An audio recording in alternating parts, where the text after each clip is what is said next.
Hello दोस्तों, हमारी आज की कहानी का नाम है मूंछ वाली लड़की। चलिए शुरू करते हैं।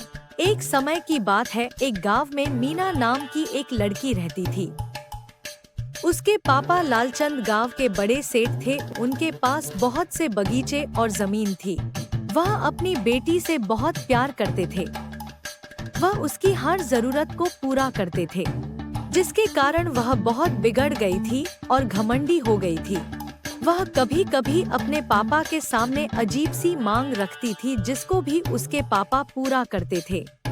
वह कभी कभी अपने घर के नौकरों का अनादर करती थी।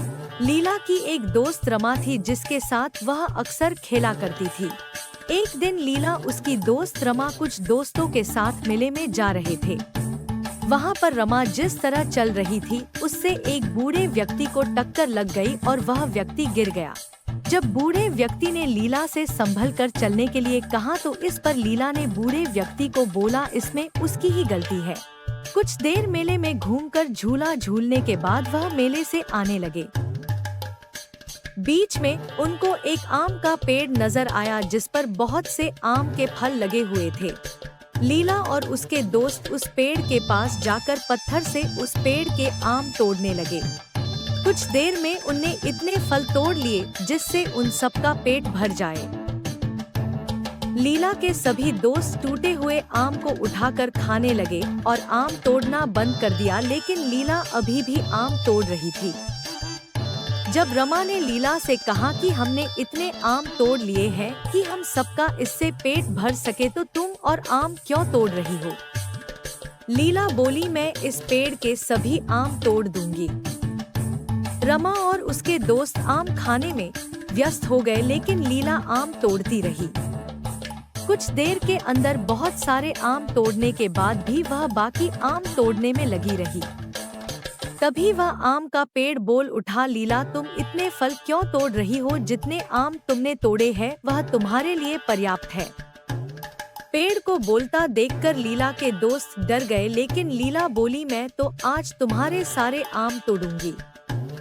आम के पेड़ ने लीला को चेतावनी दी, वह रुक जाए और बाकी आम न तोड़े, लेकिन लीला कहाँ मानने वाली थी। उसने आम तोड़ना जारी रखा और बोला, तुम मेरा क्या बिगाड़ोगे?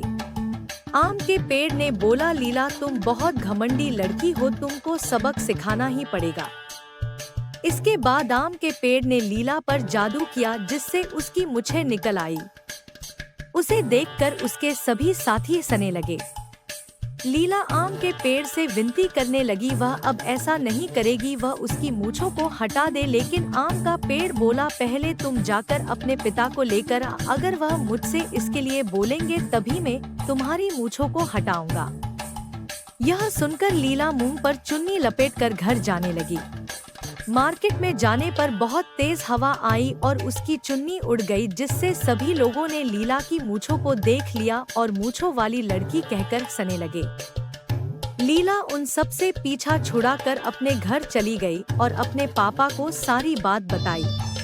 आम के पेड़ के पास जाकर लीलाचंद ने उससे अपनी बेटी की मूंछों को हटाने को बोला।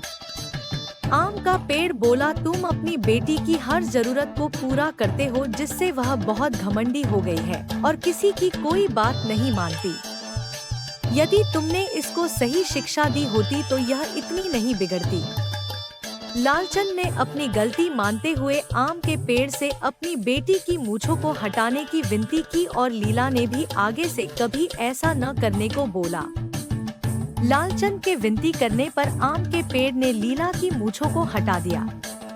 इसके बाद लीला सुधर गई और सबसे सही से पेश आने लगी और घमंड करना बंद कर दिया। इस कहानी से हमें यह सीख मिलती है कि हमें कभी भी घमंड नहीं करना चाहिए। आशा करती हूँ कि आपको ये कहानी अच्छी लगी। लाइक और सब्सक्राइब करना ना भूलें। धन्यवाद।